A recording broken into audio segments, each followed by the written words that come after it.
¿Qué tal? Hoy nos acompaña una candidata de lujo por el Maule. La vamos a colocar en la prueba, vamos a conocer su ámbito de servicio público y algunos temas que está en la disputa actualmente. Sí.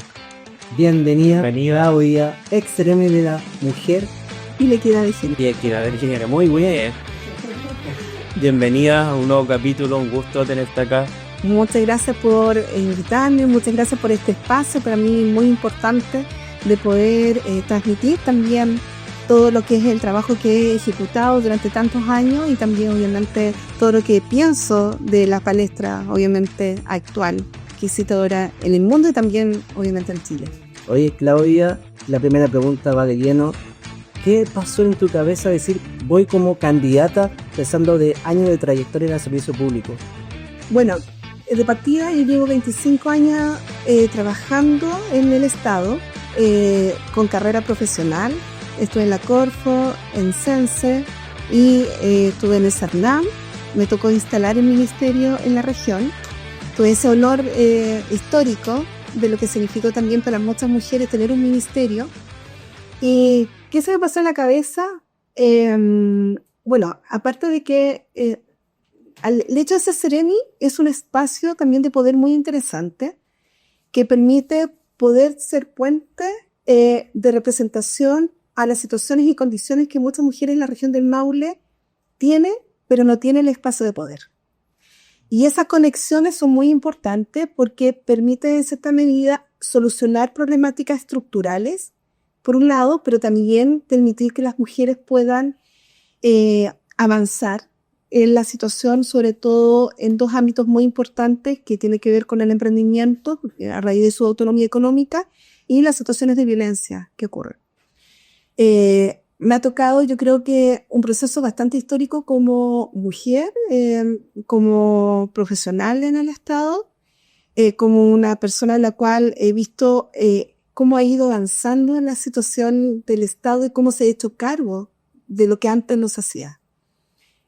Así que la decisión fue, bueno, tengo que demostrar también que sí, una mujer en este espacio puede seguir avanzando, porque uno también es, no tan solo representante, también hay ojos que uno la miran si efectivamente se atreve a estar en ese espacio. Uno le dice, bueno, tiene que atreverse, uno tiene que estar en el espacio de poder, etc. Bueno, yo me atrevo y tener la experiencia permite también transmitir en forma efectiva lo que se debe hacer y lo que no deberíamos hacer siendo mujeres en estos espacios políticos. Dentro de tú lo que mencionas está la autonomía de toma de decisiones de las mujeres. Exactamente. Sí, bueno, yo creo que considerando los análisis que de mi experiencia con el trabajo de 17 años con las mujeres, sobre todo en la región del Maule, y que me ha tocado la oportunidad también de trabajar a nivel Latinoamérica y el Caribe, sin duda, uno de los temas más fuertes es la socialización, es decir, cómo uno va dentro del marco del aprendizaje, desde la familia, de los espacios sociales, cómo las mujeres se van instalando para poder tomar sus propias decisiones. Y muchas de ellas a veces no la toman por miedo, muchas veces no por no tener conocimiento o por experiencia de vida, sino porque muchas veces le han dicho que no se puede. Y eso se traduce enormemente a que cuando queramos tomar decisiones en espacios de poder económico, social, incluso en ámbito político, les cuesta mucho más.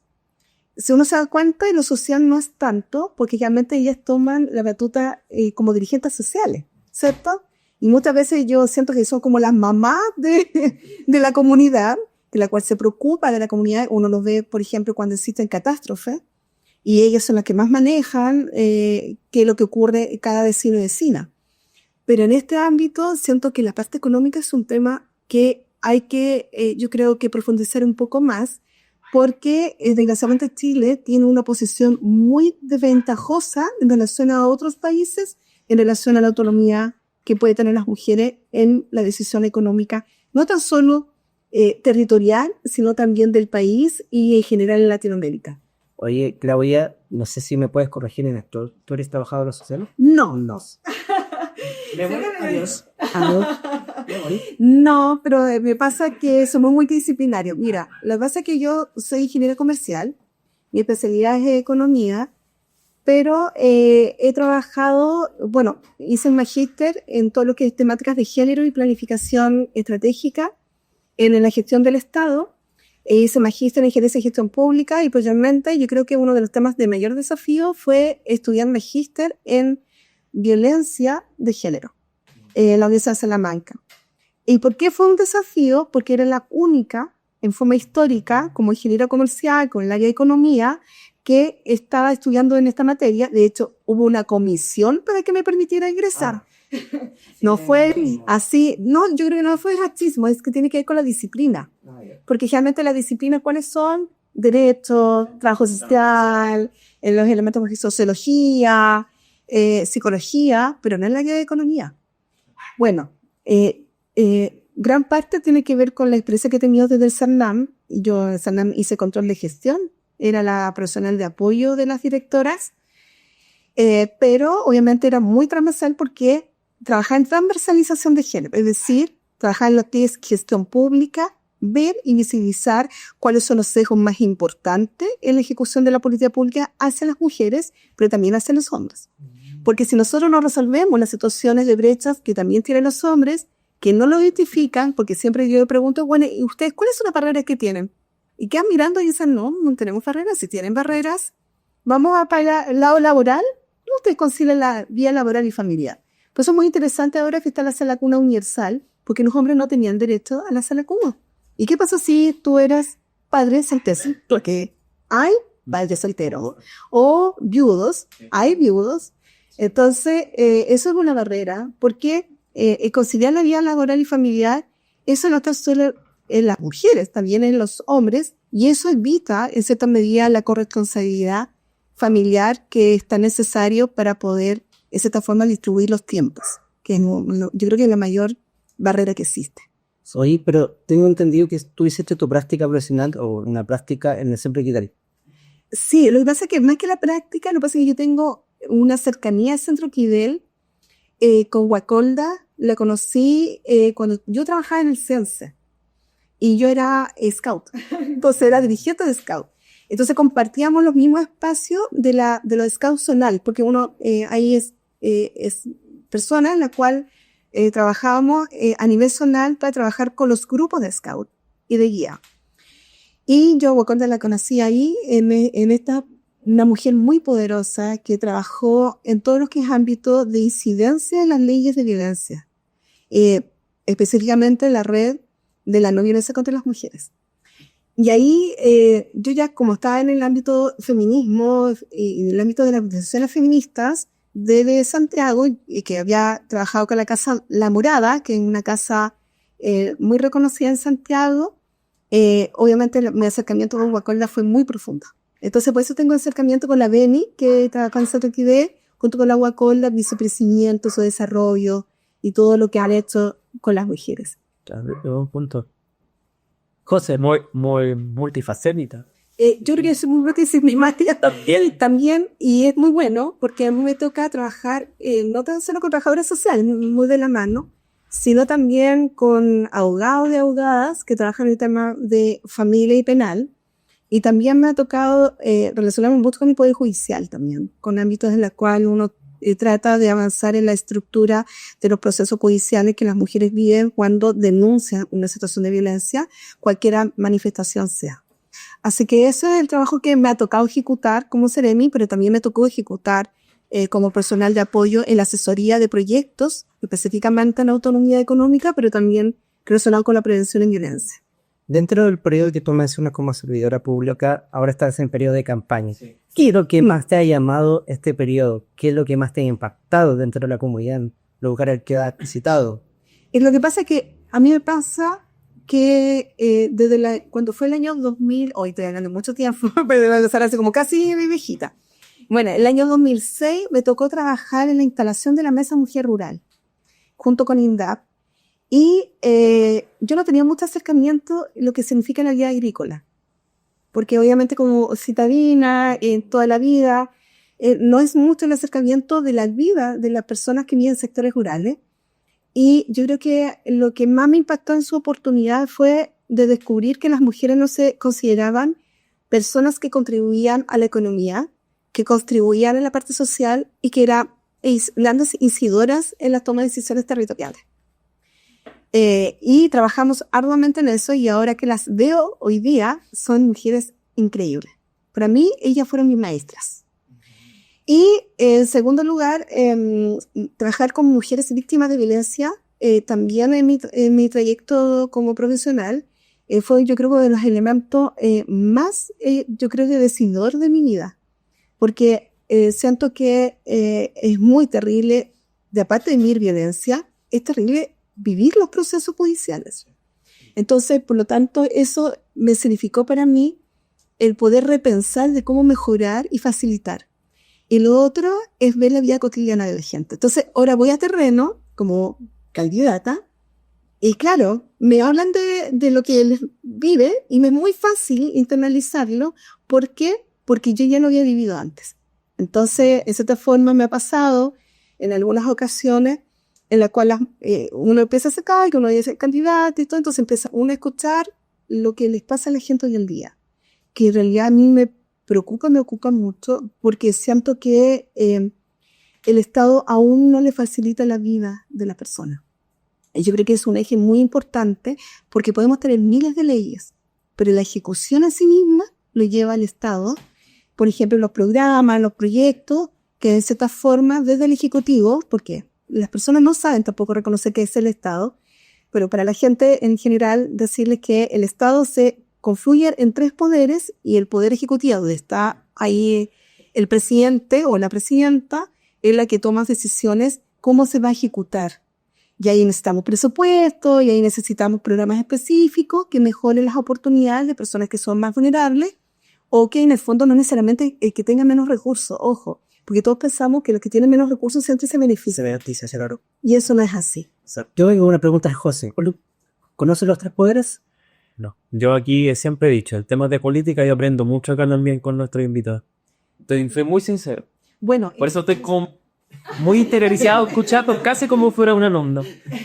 es que ¿sabes lo que pasa? Es que creo que una de las cosas que yo tengo, bueno, yo trabajo en temas de política, porque no es estado de santo como es política. A mí no me gusta cuando los funcionarios públicos dicen, yo soy apolítico, cuando tú trabajas en la política. Claro.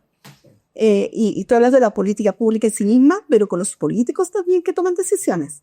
Y uno asesora las políticas también, como funcionario público. Entonces, yo siento de que el gran debe que tiene la concertación cuando comenzó en tiempos de democracia es no haber fortalecido la educación cívica. ¿Sí? Porque de la educación cívica, ¿qué quiere decir? Es como yo poder instalarme, tener una opinión. Segundo, con conocimiento de saber qué hace el Estado. Y lo vivimos mucho en el estallido social, pero también en el proceso del estallido social, también lo vivimos exclusivamente el proceso de la Constitución. Todos deseábamos cambiar la Constitución, pero después todos como que no quería nada. No. Porque no entendíamos que el rol de la Constitución es un tema importante para nuestra vida. Y cuando me hablan, me dicen, no me interesa la política, y yo les digo directamente, con mucho cariño, señor y señora que nos está escuchando, de que sí nos tiene que interesar, porque sí nos impacta en nuestra vida cotidiana. Una ley no puede cambiar la vida, o no puede mejorar la vida. Y ojo con las decisiones que se toman en el Congreso, porque yo lo que me doy cuenta, por ejemplo, que una de las grandes faltas es la discusión de lo que le pasa a la gente en el territorio.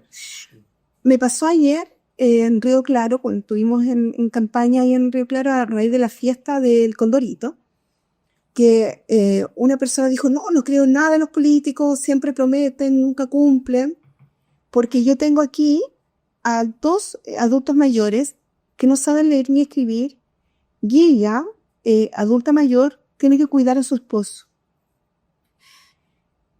¿Cómo tú le dices, mira, usted tiene que ir al registro social de hogares, actualizar su registro, usted es cuidadora, pero es como si yo soy esposa, mi obligación es cuidar, sí, pero también reconocemos que hay gente que cuida, sin importar si efectivamente usted es pariente o no. pero ella tiene que hacer los trámites. ¿Y cómo vas a hacer los trámites si no sabes ni escribir? Que todavía es una realidad. Entonces, esa pregunta creo que no se hace en el Congreso. Que yo creo que el Congreso tiene una realidad paralela a la realidad territorial que hemos hablado. Incluso tú mencionas de la educación cívica. Pregunta para ti, Claudia. ¿A qué edad te supone Aquí a lo hemos hablado mucho en el área de la educación desde llega. Siempre. Yo creo que siento que se vive desde la preescolaridad. ¿En qué sentido? En que los niños y niñas en la preescolaridad puedan, por ejemplo, elegir a sus compañeros, realizar votos, reconocer, por ejemplo, las decisiones en conjunto. De ahí comenzaba también la igualdad, ¿sí? Entre hombres y mujeres. Reconocer un otro que es tan importante como yo lo soy. Esos son elementos importantes y eso es parte de la educación cívica. Me ha tocado estar muy cercano a Junji Integra como profesional, donde me tocó capacitar en prevención en violencia, pero también en temas de cómo nosotros incorporamos la igualdad, que no tiene que ver con ser iguales, sino en cómo permitimos que estos niños y niñas sientan que tengan las mismas oportunidades, sin importar su condición social, sin importar si, por ejemplo, son de condición espectro autista, sin importar, por ejemplo, que sus padres o sus madres no sepan leer o escribir, o que son de niveles educacionales que en promedio son más bajos. Y eso no quiere decir que no sean inteligentes, que eso quiero dejar en puntos muy importantes. No tiene que ver con tu nivel intelectual, tiene que ver con las oportunidades que tuviste en decidir o trabajas o estudias. ¿Qué le pasa mucho a nuestra gente de la región del Maule? Que si uno empieza a captar sus historias, generalmente comienzan a los 7 años, a los 8 años a trabajar en el campo para poder tener ingresos familiares. Y eso es parte de la realidad. Lo que pasa es que como uno no la vive, no lo sabe. Mire que uno no está metido en el territorio. Sí, que muchos, incluso hay parlamentarios que tienen como su semana distrital, pero ¿quién la ocupa?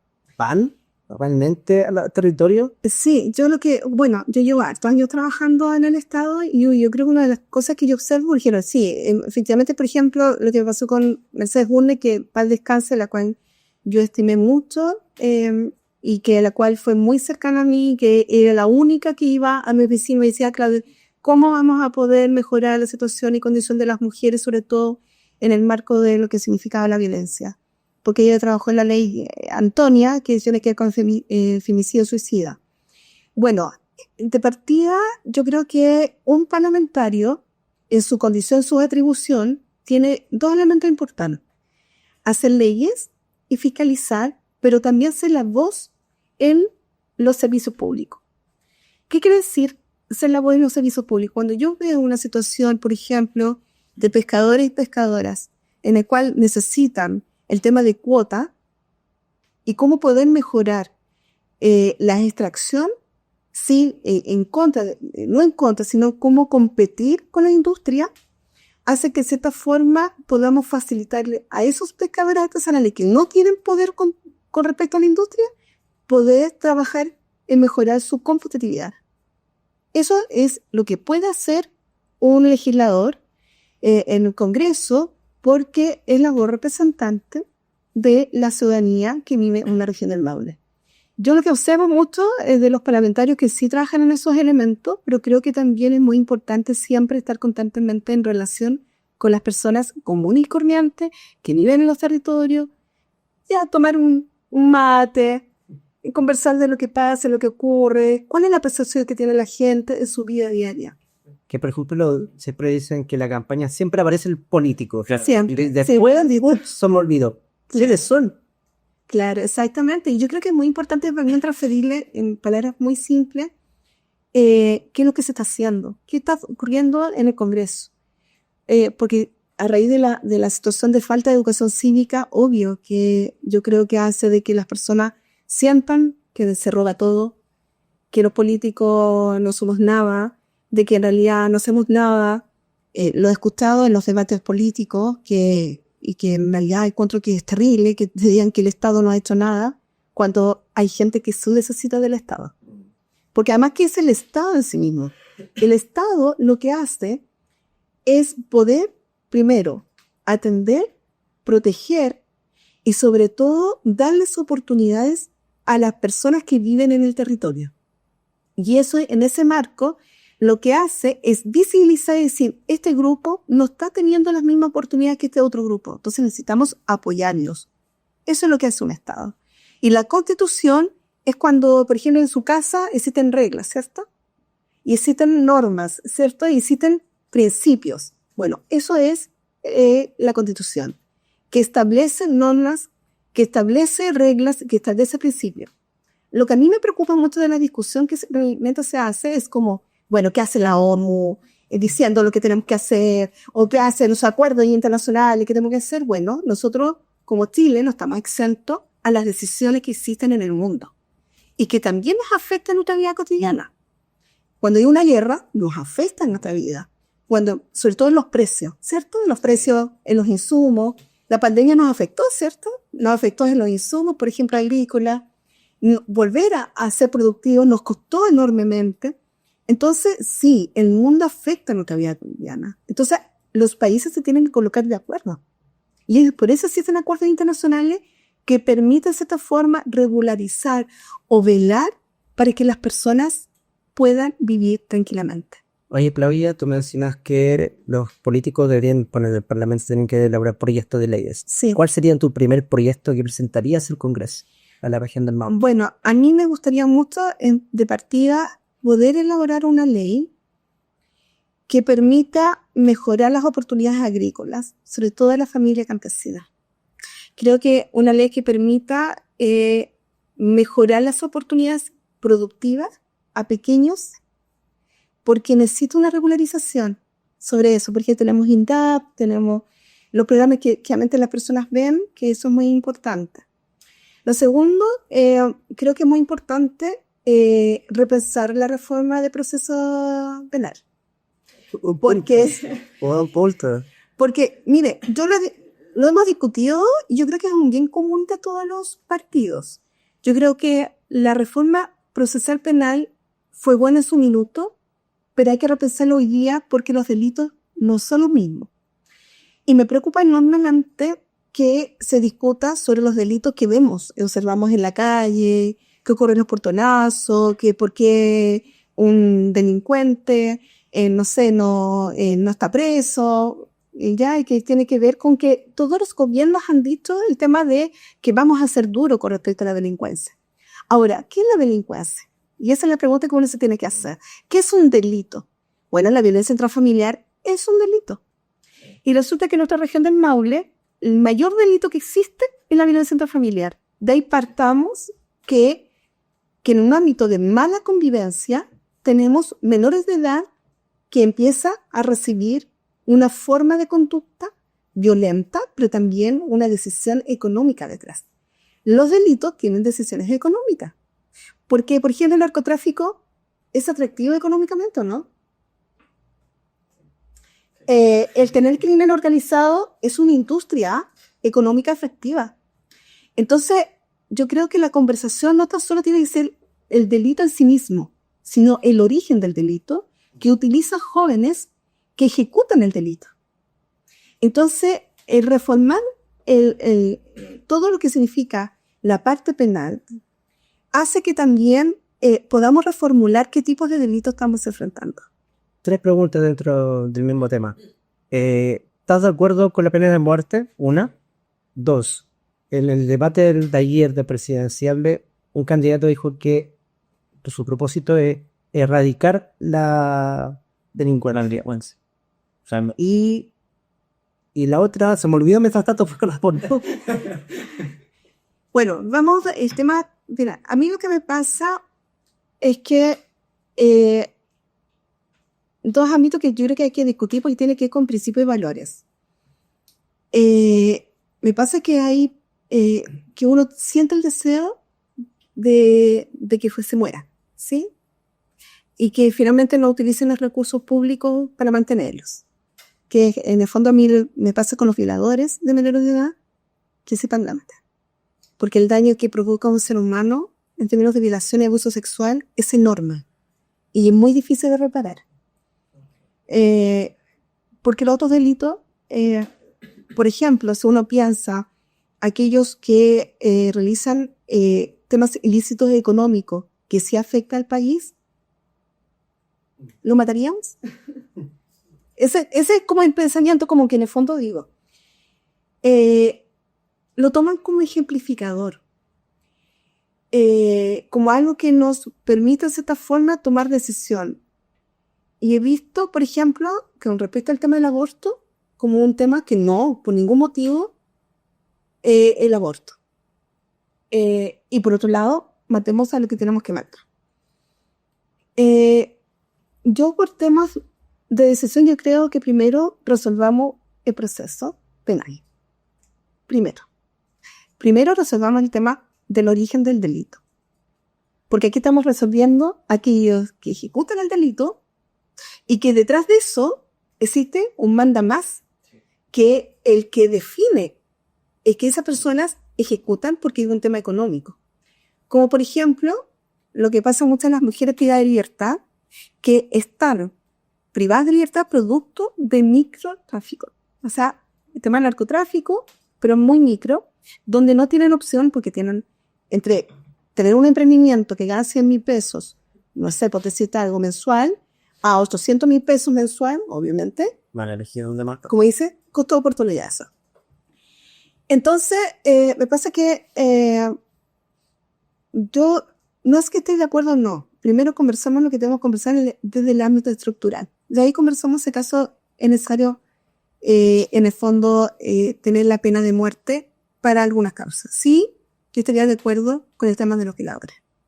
Sí, yo creo que porque he visto violaciones de padre biológico, he visto situaciones en las cuales uno no logra comprender e identificar el daño hasta que uno lo observa. Sí estoy de acuerdo con el aborto, pero con plazos. Se nos adelantó la pregunta. Porque son dos ámbitos muy vinculantes, que es lo mismo que pasa en la eutanasia. Eso era la otra. También se adelantó. Vámonos, era la eutanasia. Es que lo que pasa es que es muy importante, porque aquí estamos hablando de muerte. ¿Y qué es la muerte de un ser humano? Es de partida. El Estado toma la decisión de que alguien muera. Yo creo que vamos definiendo. El aborto, la despenalización del aborto con causales, que hoy día son las 3 causales, es una opción. Y una opción desde el ámbito de salud pública. Que obviamente, y eso nadie lo va a discutir, en nuestra vida, ¿cierto? Existe. Pero fuera del Estado. Y ahí, ¿Sí? Claudia, si nos puedes educar también a la comunidad, porque yo creo que probablemente dicen, las 3 causales, pero ¿cuáles son las 3 causales? Yo creo que es también Eso es muy importante. Bueno, el ámbito de ley actual, las 3 causales significa, en el caso de violación, que eso está definido y está determinado por los jueces y juezas, de acuerdo a la característica de violación y las personas que están afectadas, y fíjense que es, el mayor objeción de conciencia de los médicos en esa área. Pero si hablamos de una niña de 11 años, esa es la pregunta que doy. Yo lo coloco. ¿Qué opción tiene? La segunda tiene que ver con la situación de riesgo de la madre, que eso siempre ha estado, ojo, que siempre ha estado, pero era necesario regularizar el ámbito legal. Y tercero tiene que ver con la inviabilidad del feto. Porque para las mujeres es terrible pasar por todo el proceso hasta que tenga término de embarazo. Cuando sabes de que tu hijo no va a sobrevivir, o si vive, va a vivir en una condición que yo creo que nadie quisiera que un ser humano lo viviera. Pero esa es decisión. Sigue siendo una opción. Hay mujeres que se retractan en el camino, sí, que es tan legítimo de aquellos que siguen en el camino. Esa es la opción. Lo que a mí no me pasa con el penal de muerte, que no es una opción. ¿Sí? Eso no, tú no lo vas a decidir, el Estado no te está dando opción. Te diciendo, lo siento, usted cometió un delito grave, por lo tanto usted se muere. ¿Sí? Eso no es opción. Y la eutanasia también es una opción. Legítimo. O sea, yo personalmente, si yo voy a absolutamente a la eutanasia, reconociendo, por ejemplo, si yo no voy a vivir la vida plena. Y además, el cuidado de los familiares a una persona que está en una situación grave, lo digo, ya sea cáncer ya terminal, con un proceso de dolor terrible, el no tener opción es un tema. Puede ser que tengas un sueño de decir no, de es una opción. ¿Sí? Dentro, si nos puedes corregir, dentro hay una discusión del grupo feminista que dicen que el tema de aborto solamente la tiene que tomar la decisión de la mujer. Sí, exacto. ¿Cierto? Pero también hay otro grupo que dicen que también tener un papel fundamental el hombre. Sí. ¿Qué opinas tú en ese sentido? O sea, yo siempre, primero, quien tiene la guagua y quien tiene físicamente y biológicamente son las mujeres. Y que eso hace de que todo el proceso que esté es un proceso difícil. No hay ninguna mujer que quiera abortar libremente, como muchas han dicho. De hecho, cuando fue el inicio del tema de las 3 causales, o decían que todas las mujeres quieren abortar, no es así. Es un proceso muy complejo, es difícil, lo hacen. Pero ¿cuál es el tema que a mí me pasa? Que en términos culturales los hombres no están incorporados en esa discusión porque tampoco nos han sido socializados como padres. Los hombres no están socializados, lo explico. Cuando uno ve la preescolaridad de los niños y niñas, los juegos debían ser para todos sin importar el sexo. Pero cuando hablamos del tema del cuidado, ¿dónde está reflejado? Ya. ¿Y dónde? ¿En qué juego? Por ejemplo, de las mujeres deberían ser enfocados, dicen, por normativa cultural, cocinar, entre otros. La muñeca, con la muñeca. Bueno, el juego de la muñeca es un ámbito de cuidado. Ahí aprendes con el acercamiento de la maternidad y de la paternidad. Sí. El jugar de hacer padre y madre, de poder relacionarte, de mudar. Son cosas como elementos muy importantes que ahora los hombres están bastante activos más que antes. Si uno pregunta a los abuelos, los padres, no sé cuántos cambiaron pañales. O lavaron los pañales. Que eran de género. Eso implica de que tiene que ver cómo, en dónde estás tú posicionada como hombre en lo que significa la paternidad exclusiva.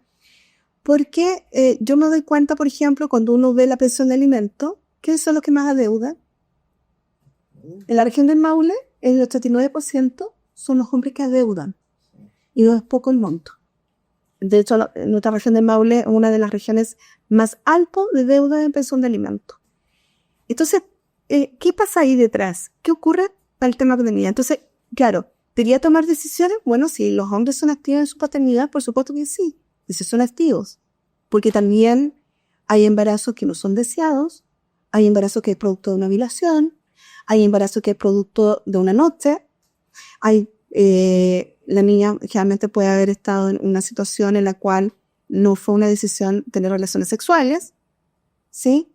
Entonces, ¿en qué ámbito estamos? ¿En qué ámbito estamos posicionados? Entonces, mi reflexión ahí detrás es que sí, pero primero pongámonos las pilas con respecto a la paternidad. ¿Viste? ¿Escuchaste? Sí, y lo otro que escucho mucho y que siempre genera ruido y molesta es cuando el hombre a veces le dice tenlo porque no le va a faltar plata, yo te doy plata, y como que todo lo enfocan en el dinero, pero no en la paternidad como tal. Exacto, porque la paternidad no es tan solo entregar recursos que son necesarios, porque cada niña necesita tener una misma condición como si estuviesen juntos los padres.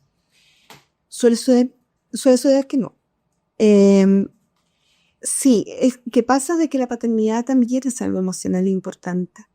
Yo creo que no hay ningún niño o una niña que diga que sus padres son importantes también. Pero aquí, si tú te das cuenta culturalmente, ¿cómo es el día de la mamá? Muy ya, tía. ¿Y cómo es el día del papá? A lo más un dibujo Con suerte vuelvo a verdad. Bueno, somos un país de mucho relacionado con la madre, ¿sí? Con ese concepto. Entonces uno se da cuenta, por ejemplo, el candidato Kaiser focaliza el concepto de madre. Bueno, no todas las mujeres somos madres. Yo soy madre, pero no todas las mujeres somos madres. Y de partida, muchas de ellas están decidiendo no serlo.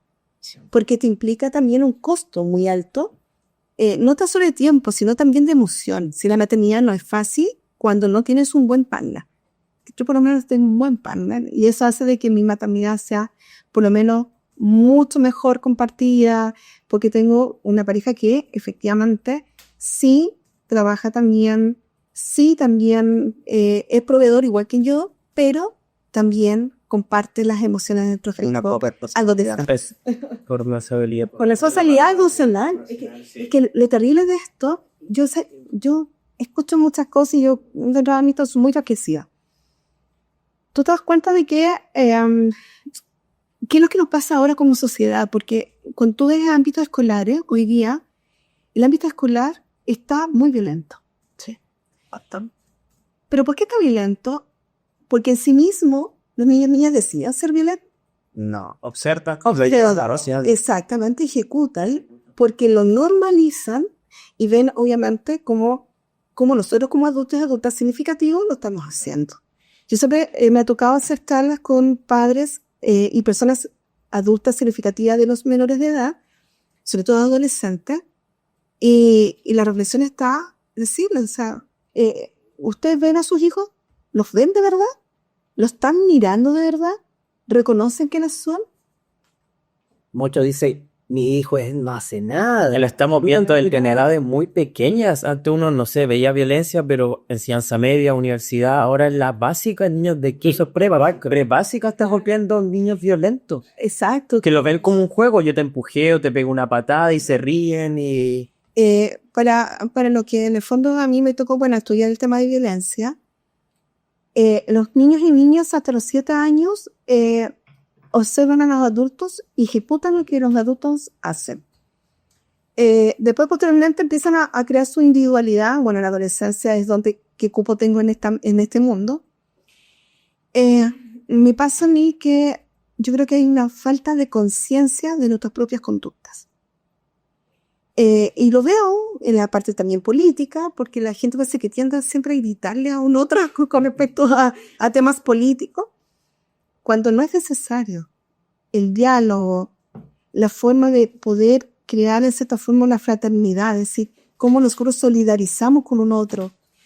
Hay un nombre que me encanta, se llama alteridad, que es el reconocimiento de un otro, de cómo es, de no juzgar, no prejuiciar. Me pasa también a los niños y niñas extranjeras. O sea, si ese niño o niña quiere llamarse de tal forma, ¿por qué tú juzgas? ¿Por qué tú te burlas? Eso no lo puedo entender. Si no pasa nada que nosotros les nombremos porque ellos se sientan identificados. Y eso a uno le pasa que generalmente que finalmente estamos teniendo, estamos con seres humanos muy dañados emocionalmente, como adultos y adultas, pero también niños y niñas que hoy día de hoy hacemos dañados y finalmente terminan con un daño pseudoadultos. Sí, cambiando un poco más, ya tirando un poco más la caída. ¿Qué tipo de Tanta seriedad, conmigo tanta seriedad. ¿Qué tipo de completo te consideras tú, Claudia? ¿Un completo? Un completo completo. Soy un completo con todo, con chucrú, con todo lo que quieran. Con mostaza, con mucha mayonesa, me encanta la mayonesa. Casera, medio tres. Casi. Hablando de esos aderezos nuevos de queso. Sí. Yo me gusta con cibulet, me encanta.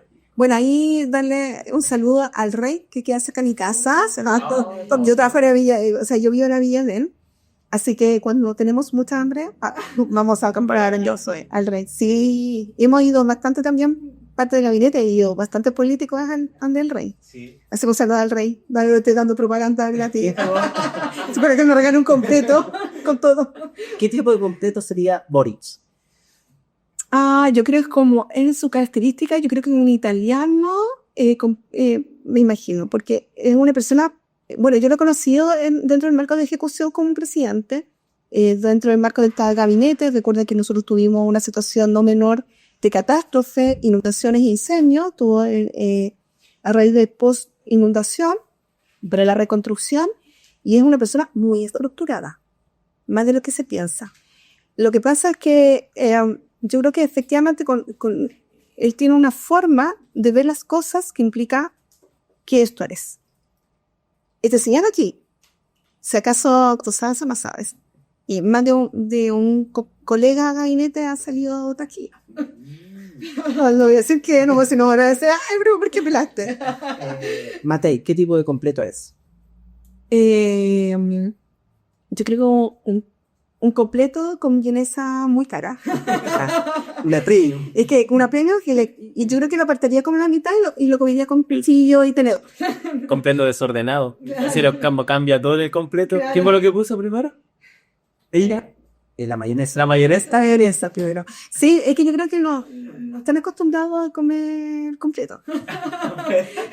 No me imaginaría, no me estoy comiendo completo en el carrito de las 5, no sé, por una esquinería, pero bueno, se le ocurre cuando una candidata hace todo un poco. Cárcel. ¿Qué tipo de completo? Como un tipo que es como muy controversial, yo creo que no me dejaría que fuera vegano, absolutamente carnívoro. Totalmente. Y de hecho yo creo que sería un choripán. Oh. Cas. Ay no, yo creo que sería muy estructurado. Yo no me imaginaría comiendo completo. Aunque quisiera. Pizza. Estamos en un reality show, la casa del gran hermano, de estos reality que están en formato nuevo. ¿Qué candidato, puede ser parlamentario o incluso presidencial, nacional e internacional, sería el primer nominado de mal convivencia, polémico? Ay, Trump. Por más que quiera como un tema de paz, es un tipo muy controversial en su forma de ser. Eso lo hace también atractivo. Sin duda. Milei es impresionante. Yo creo que yo hablaba con amigas que tengo allá en Argentina. Obviamente ahora que ganaron bastantes escaños en el Senado, hace que en cierta forma siento que es un tipo tan controversial que no sé qué tipo de perjuicio, porque desgraciadamente a mí lo que me pasa es que cuando uno ejecuta, por ejemplo, una política pública, tú no vas a saber hasta 5 años más tarde si eso tiene impacto o no. Hay que observar lo que él está haciendo, pero yo no estoy de acuerdo, soy una persona que no estoy de acuerdo en su forma de ejecutar la política, pero sin duda es un tipo que yo creo que es tan egocéntrico, narcisista, con un tema de un yo grande, y que habla de un tema de libertad que a mí me preocupa. Eso es un tema que si uno ve a nivel mundial, el tema de la... Me cuesta hablar de derecha e izquierda porque yo creo que ya no existe la derecha e izquierda. Existe ahora conceptos. Y en el marco de conceptos, la libertad es lo que más se habla. Es como, yo te voy a entregar tu libertad. ¿Pero qué libertad estamos hablando? O sea, yo si tuviese la libertad de elegir donde quisiera que mi hijo estudiara, o cómo estudiara, no lo es. Si tuviese la libertad de decir, ¿sabes qué? Yo quiero dejar este trabajo y quiero comenzar uno nuevo, no lo es. Entonces, la libertad está, yo creo, implicada a tener el proyecto de vida que tú quieres para tu vida, pero también desde el ámbito colectivo. Entonces, me pasa eso, es como esos ámbitos que controversiales. Ahora, muy interesante, si hablamos de a nivel nacional, bueno, los candidatos en general sería muy interesante cómo sería su reality show. Además, sobre todo Mego, que estaba muy enojado con el periodista en el debate.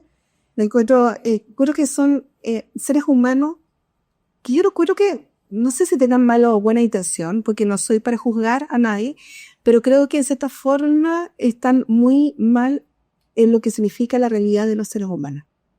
Y ahí me pasa que, obviamente, las mujeres están más cercanas a eso. Me pasa que Janet Jara, y en este caso Evelyn Matei, están más cercanas a lo que es la realidad de la cotidianidad, porque la entienden como mujer política. Ha respirado política desde que nace. También, si uno ve la trayectoria que ambas han tenido, es muy interesante en ese ámbito. Pero en general creo que a mí, por ejemplo, me encantaría conocer a Osandón. Me encuentro un tipo muy, muy atractivo en su forma de pensar, en la forma en que como dice las cosas, dentro del ámbito como popular, ¿cierto? Sí. Eso es muy interesante. Me parece un tipo muy interesante.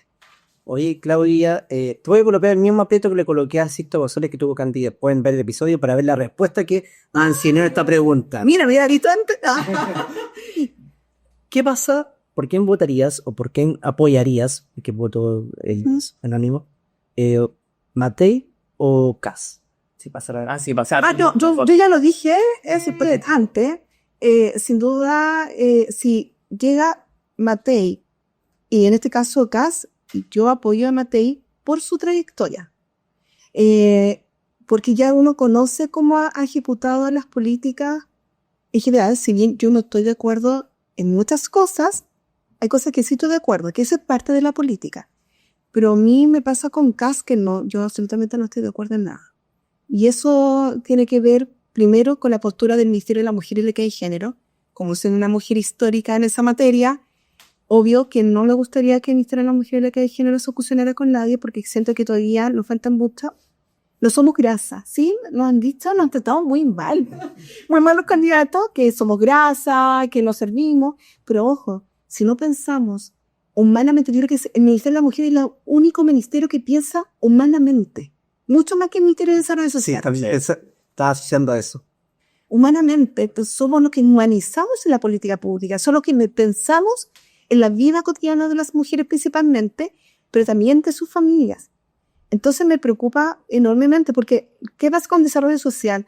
Hay que recordar el desarrollo social y familia, que lo que se denomina, que eso fue desde el segundo gobierno de Sebastián Piñera, hablan de ámbitos más de registro social de hogares, más del tema de inversión, pero no hablamos de los sesgos que existen en la política pública, que no todo el mundo les sirve. Están tan centralizadas las políticas que termina perjudicando muchas veces a un grupo de personas que sí es necesario de apoyar.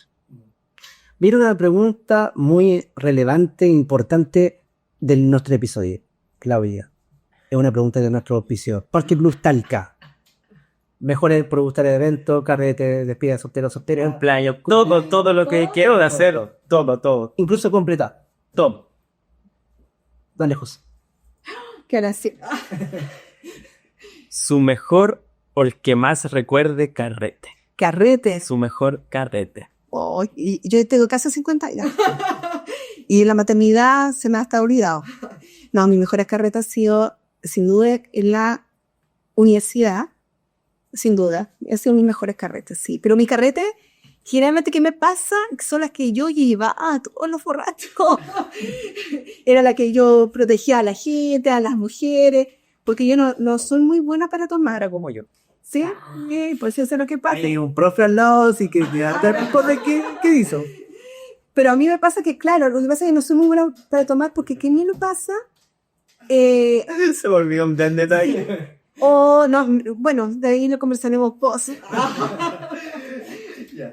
No, pero a mí me pasa que me da mucho sueño tomar. Entonces, soy muy fome. Soy más entretenida así de esta forma, sin copete, sí. De esta forma tomo un poquito, sí, porque me gusta mucho, por ejemplo, me gusta mucho la michelada. Me gusta mucho la michelada, es mi trago favorito. Sí, comer. Absolutamente, y con sal y todo. Sí, que me sube la presión absolutamente, ¿digo?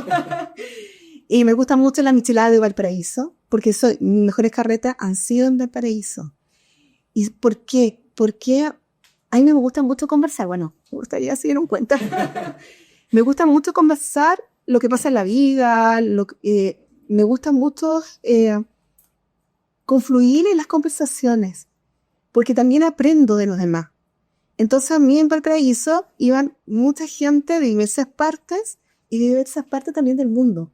Entonces era muy entretenido porque uno está en una mesa, terminaba ahí conversando con el del mesa al lado, con el otro mesa. Entonces eso, yo de hecho iba sola muchas veces por ese motivo, iba sola y al final terminaba conociendo a mucha gente muy interesante.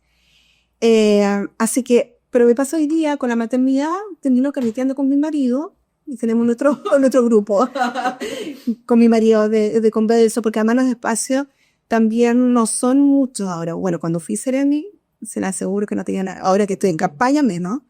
Así que tengo mi espacio de conversación profunda. Yo soy de la idea de conversaciones profundas. Sí. Tengo preguntas ahora que vienen las votaciones, pero esa pregunta la voy a llevar a Talca principalmente. Me ha tocado ver mucha gente que se queja en los días de votación por temas de locomoción, de dónde les tocó votar. ¿Cómo podemos mejorar pensando quizá en un futuro eso? Porque hay gente que al final va a votar solo por cumplir, pero me ha tocado evidenciar gente que espera 2 horas una micro o que los sectores rurales. Y sobre todo los sectores rurales. Bueno, de partida, yo creo que antes, durante y después de la pandemia, se nos vino una situación no menos con respecto a la locomoción. Sectores como estos, por ejemplo, donde están ustedes viviendo, sectores como Licay también, no tienen locomoción colectiva de transporte que finalmente terminó las aplicaciones de transporte siendo un elemento, yo creo, de opción. Por lo tanto, eso le corresponde a Mitre de transporte, por supuesto, pero también el poder coordinarse con el municipio. Porque el permitir transporte público, y adivinen quién utiliza más el transporte público. Las mujeres, ¿con quién? Con sus hijos y hijas, los estudiantes, porque las mujeres son las que menos manejan, desgraciadamente, y yo me uno porque no sé manejar. Así que es un tema terrible, porque además soy muy volada, así que en todo atropellar a alguien, digo, no me hago cargo de eso. Y siento que en cierta forma, y pienso que es muy importante que cuando hay votación, el transporte público es un tema importantísimo, sobre todo para los sectores rurales y alejados del centro de la ciudad. Entonces, eso es parte de los recursos que significa en el servicio público para poder tener locomoción, pero también es un manejo de poder. Porque recuerden que el acarreo es un tema. Ahora que es obligatorio, que no debería ser obligatorio, debería ser algo que absolutamente voluntario, consciente que es importante. Que mucha gente dice, oye, me carga votar, pero yo quiero decir abiertamente que el voto es el único que nos permite definir. Así que nos da lo mismo por quién votar. Para allá va mi segunda pregunta. ¿Cómo concientizamos o motivamos a la gente? Porque mucha gente va a votar y ¿qué pasa? Vota por el que le dice la familia o vota nulo o hace un dibujo y al final son muchos los votos que se pierden. Sí. Yo creo que está pronosticado como un 22 o un 23% de personas que anulan y colocan en blanco y que además hay un gran porcentaje que todavía no sabe por quién votar. Primero, yo creo que hay que preguntarse. Yo lo hablo en forma presidencial por la experiencia que he tenido en el servicio público, de que es muy importante saber qué programa. Es lo que me pasa con mi ley, ¿sí? Que, por ejemplo, con mis amigas allá en Buenos Aires, específicamente donde estuve, y yo les decía, bueno, la gente sabía qué programa, pero no lo creían que iba a ser ejecutado. Y el tipo está ejecutando lo que él dijo. Sí. Que eso es parte del que tiene que ser. Ahora, ¿qué pasa? Que el día a día se puede desajustar el programa. Pero el programa es muy importante. ¿Cuáles son los principios? Y tú me cuenta que todo el mundo habla de esa vía pública, pero no hablen lo que realmente es, lo que es. Es muy fácil decir, no, de mano dura, pero ¿mano dura con quién? ¿A quién le vamos a poner mano dura? Esa es la pregunta. Y lo segundo, yo pienso que en cierta forma, y ahí es mi invitación a la gente, que votar conciencia sirve. Hay que ser conscientes de nuestro país. Si somos tan patriotas, amamos a Chile, creemos que Chile tiene que avanzar, tenemos que primero saber qué es lo que están proponiendo y qué hay detrás de lo que está proponiendo. Porque es muy fácil decirlo, pero muy difícil ejecutar. Si vamos a reformar, por ejemplo, el proceso penal, ¿con qué tenemos que conversar? ¿Con el Poder Judicial? Y no es fácil ver con el Poder Judicial, se los digo desde ya. Porque aquí estamos hablando de abogados y abogadas que llevan mucho tiempo y que se han dedicado en este proceso. Entonces, aquí hay un tema de que la única forma de poder poner el voto, y me he dado cuenta que es como voto castigo, voy a castigar al que está actualmente. Yo creo que más que, castigar, tenemos que ser conscientes de que lo que ellos proponen es lo que se va a ejecutar y lo que nos va a significar en nuestra vida. Y sobre todo en las decisiones de nuestras vidas personales y familiares. Tercera y última pregunta. Votaciones, sabemos que es obligatorio. El adulto mayor, 70, 80, 90. Que son tan fieles y que son tan fieles. ¿Cómo lo hacemos para que puedan ir a votar? ¿Deben seguir votando? ¿Debe haber otra manera? No, tiene que seguir votando. Yo creo que para mí la votación es un elemento importante sin importar la edad que tú tengas. Si vienes mayores de 8 años, ojalá que los niños y niñas pudiesen, más que votar, tener también incidencia en la política pública, porque hay políticas muy interesantes y también muy significativas para los menores de edad, como la Ley de Garantía de Niños y Niñas y Adolescentes. Y he escuchado padres que dicen, ¿hasta cuándo tienen los niños derecho? Bueno, yo les voy a decir de que es importante, porque si no, ¿cómo protegemos también a los infantes? aquellos que no tienen padres, aquellos que no tienen familia, pero también aquellos que emocionalmente están mucho perjudicados. Bueno, en ese elemento siento de que la forma de apoyarnos es en familia. ¿Para qué tenemos una familia? ¿Para qué tenemos para apoyar en otros adultos mayores? Pero hay adultos mayores que están solos y solos en sectores rurales. Es lo que yo hablaba de esta pareja, adultos mayores que no saben ni escribir. ¿Cómo apoyamos a ese adulto mayor de Río Claro para que vayan a votar? El miedo que tienen, la inseguridad que te provoca, lo indigno que es, porque siento que yo eso le decía a los adultos mayores que me ha tocado conversar. Para mí la educación de adultos mayores es importante y sigue siendo importante. Tú no terminas aprendiendo cuando tú tienes una cierta edad, siempre terminas. Siempre, yo creo que uno cuando deja de respirar, termina de aprender. Ahí uno termina de aprender. Pero ahora que viene la tecnología, la inteligencia artificial, todos los elementos que muchas veces los adultos mayores están muy lejanos. Así que yo creo que es importante que ellos tengan esa cercanía. Claudia, hay una sección o un bloque muy importante en nuestro programa, en realidad. Tienes 1 minuto de desquite, que puedes ahogar. ¿De qué fianza? Hay 1 minuto tampoco. Todo lo que tú quieras, positivo, negativo, con o sin grosería. Del copo aquí, con pitito ahí. Sí, de verdad. Aquí nos ha tocado escuchar, pero de todo. Entonces, 1 minuto libre. Me toca el tema de la grosería. No sé cómo es eso. Digamos, como trabajo en temas de violencia, el tema de la grosería es un tema a pesar que es un lenguaje muy legítimo en nuestra sociedad. ¿Preparada? Desde ahora, ya. Bueno, me enoja enormemente las situaciones de violencia que están ocurriendo contra las mujeres. Tenemos una concejala que está desaparecida, que todavía no la encuentra. Me enoja enormemente que hay mujeres que la han asesinado. Krishna es una de las mujeres que fueron asesinadas y encontradas. Me enoja enormemente que las mujeres no tengan opciones para poder estar en el Poder Judicial tranquilas, porque es terrible escuchar cuáles son los comentarios que realizan en las redes sociales y no vemos a los que ejercen violencia. Me enoja enormemente que los políticos no sean capaces de poder ver la realidad de los seres humanos que están en el territorio. Y hablo de seres humanos porque no importa el sexo que hay detrás. Lo importante es que podamos nosotros trabajar arduamente para que facilitarle la vida a la gente. ¿Hasta cuánto no vamos a facilitar su vida cotidiana? Estamos pensando en grandes proyectos cuando lo que tenemos que hacer también es hacer proyectos, por ejemplo, de las personas que cuidan. Aquellas personas que están el día a día cuidando a adultos mayores, cuidando a otros adultos mayores. Me enoja enormemente que la jubilación no sea lo suficiente. Me enoja que tenemos que esperar hasta los 65 años las mujeres para tener un mejor ingreso de la PGU. Me enoja que hablemos de que las mujeres tienen que ser madres cuando no todas son madres o no todas tienen opciones de ser madres. Me enoja enormemente que los menores de edad tengan que sufrir tanta violencia sexual.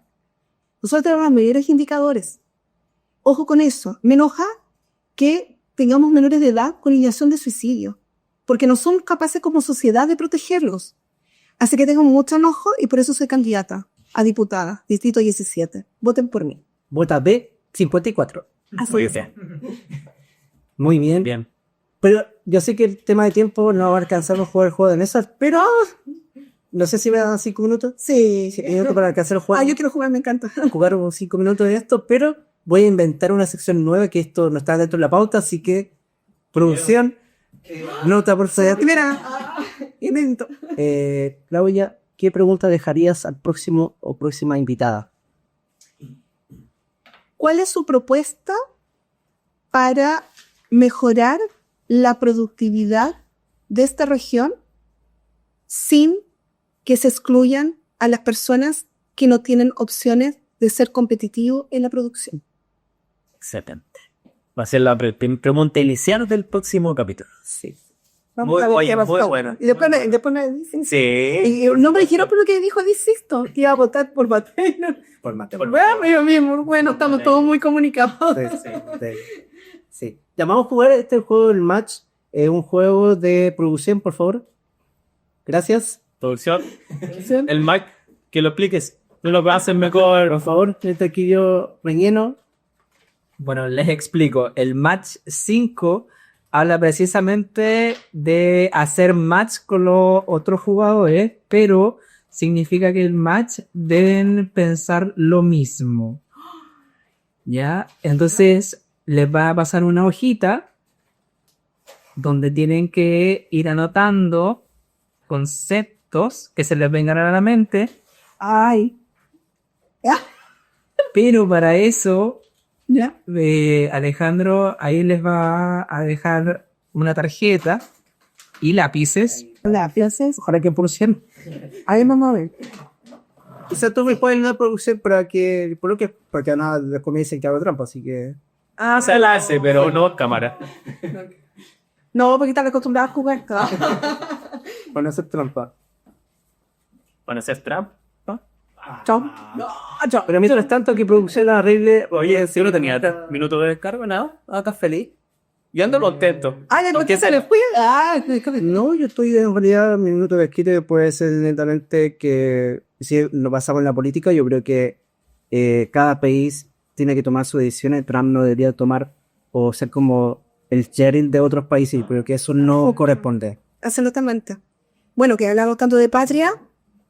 Ahí estamos también hablando de cuánto de la incidencia de otros países en nuestra vida también. Si no sabía. Si me hace fue. Ay, ¿y qué es? Ahora. Ya.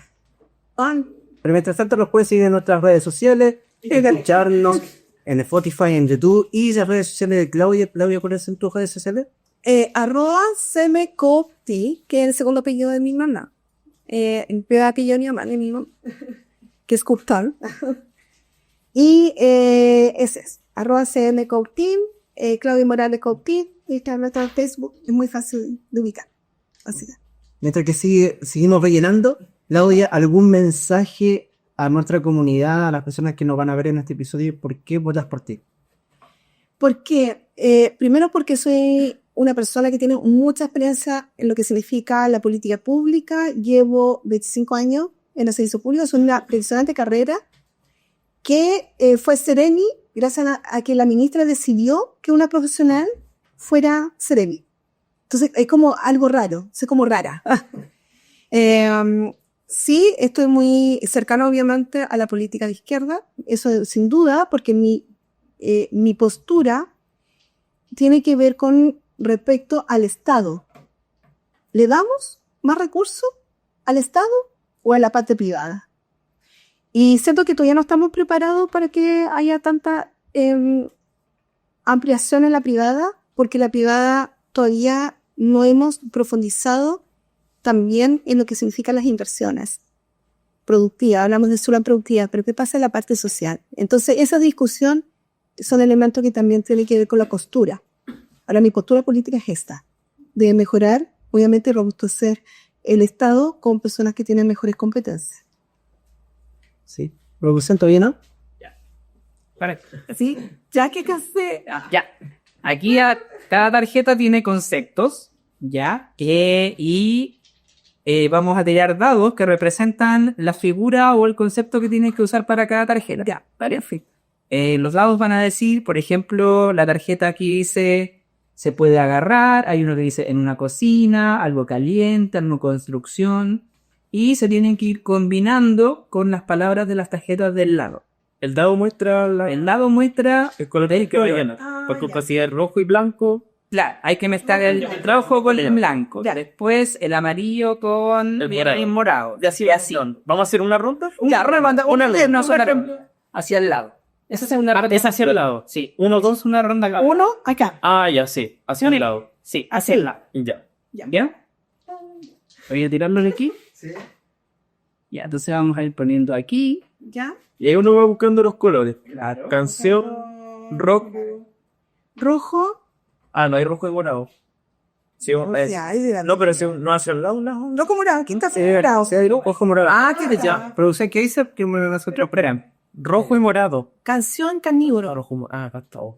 Canción y carne y canción. Ay, pero tengo que poner la palabra, ¿cierto? Sí. La que se me ocurra. Sí. Oye, si te decimos. ¿Qué otro color? Ok, no sé. Amarillo y rojo. Canción. Canción y salud. Ay, No se me ocurre. oye, qué pésimo juego. Y salud, salud con ropa, ¿cierto? Amarillo con No se me ocurre nada. pues. amarillo, Ahí también hay. Ve. amarillo. ¿Dónde está el amarillo? Ya, el amarillo con blanco. No, Amarillo con blanco, amarillo Es con como varios con sus votos, nulos. ¿Y no puede ser rebelde? Aquí queda. Es amarillo, salud con... Early canción. Salud con Y no tengo nada. Amarillo con blanco. No, es como mucho votante. ¿Y con quién era? Ay, me perdí. ¿Con quién era? Verde, con también te gustan los colores. ¿Qué me da? Ay, Verde y rojo, por ejemplo, está aquí. Ahí se puede agarrar y una canción. Un instrumento para agarrar. y una canción. ¿Qué dice la azul? Se puede agarrar. Ay, No, estoy nerviosa. si es de ropa, Eh, blanco y verde. Blanco. roja con amarillo. Amarillo y rojo. Salud y canción. A ver, Vamos. Queda un minuto. ya, Oye, canción, salud, ¿con qué se puede? Salud, carnívoro. Tengo 3 apenas. Carnívoro con salud. Canción y carne. Amarillo. Canción y carne. Y ahí en 18 de septiembre. No tengo nada de canción y carne. Absolutamente nada. Tengo apenas 3 cosas. Accesorio y canción. 30 segundos, vamos, si no pase a otra. No, pues si no tengo accesorio. No tengo nada. Yo tengo 3, no. Accesorio y canción. ¿Qué cosas menciono un accesorio en alguna canción? Carnívoro, se puede agarrar, ropa. Ya como que tengo, ya. No tengo nada. Tengo 3. Ah, tengo caleta. Tiempo. No. Ya, veamos. Tiempo. No tenía. Oye, pero tengo así, güey, se puede. Tengo 3 cosas apenas. No, yo tengo 4. Ya viendo en rojo con el blanco, ¿alguien puso algo? Nulo. Rojo con el blanco, rojo con blanco. Nulo. Ay, no, nulo. Oh, no calcé. Fail. Un voto. El amarillo con el morado. Nada. Sí, parece que yo sí, parece amarillo con morado, hamburguesa, colesterol. Pues bueno, sale color en la hamburguesa carne. El segundo hacia abajo. Amarillo con morado, que es salud y carne. Amarillo con morado. Ya, pero no hicieron match. No. Después, verde y rojo, que era se puede agarrar, y canción. Yo puse una guitarra. No trompeta. no hay nada. Nada. Después tenemos morado con blanco, que era carne y accesorios. Yo no nada. Carne con accesorios. Yo nada ahí. Ahora se lo comen costillas. Carne. ¿Era como ahora? ¿Era rojo con Morado con blanco. morado con blanco? Sí. Morado. Carne y accesorios. Ay, no lo sé, yo tampoco lo alcancé. Verde y amarillo, que es se puede agarrar, y salud. Nada. La mamografía, la automamografía. ¿O no sabía de todo? ¿Ale? La chaquita de doctor. Ya. Amarillo y rojo, que era canción y salud. Yo puse la canción esa de Rafa, una serie. Ay, yo puse reggaetón. ¿Sabes por qué? Pues bueno, que terriblemente sexista, siempre hablando del cuerpo, de las canas de las mujeres, así puse Yo puse salud por salud. Verde y blanco, se puede agarrar, accesorios. Me puse una polera. verde, blanco. Ay, no le puse nada. Zapatilla. No sé. Pésimo. Y blanco, amarillo, ¿no? Sí, está blanco y amarillo. Delantal blanco. Accesorio y salud. Sí, delantal blanco que tiene mucho poder los médicos. Y el último, morado y verde. Se puede agarrar y carne. No, que se puede, la mamografía, automamografía. Que tiene fondos. ¿Y eso? No sé nomás. Nadie. Nada. Pésimo. Claudia, muchas gracias No, por gracias a compartir estar ahí con nosotros. ¿Algunas palabras? ¿Cómo te sentiste? No, bien. Se me hizo muy corto. Y además también poder transmitir quién soy yo. Sí, eso es muy importante. En el fondo lo que quiero decirle a la gente que nos está mirando, que aquí hay una candidata que no tiene ningún financiamiento empresarial, ni tampoco de alguien político conocido. Son solamente recursos de apoyo de amigos y amigas que están creyendo en mí, de gente que está creyendo en mí, por mi competencia, mis capacidades y de mi experiencia, y que por lo tanto la inequidad de recursos es alto. Así que les digo que aquí está solamente las ganas de poder contribuir a mi país, como siempre lo he hecho durante 25 años. Sí, mencionar nuevamente que esta instancia nosotros le damos a todos los sectores, o concepto, como dijo Claudia, y creo que voy a cambiar ese concepto que tú mencionaste de tu historia. Sí, así que eso, así que muchas gracias, te quiero. Ay, está haciendo muy bien.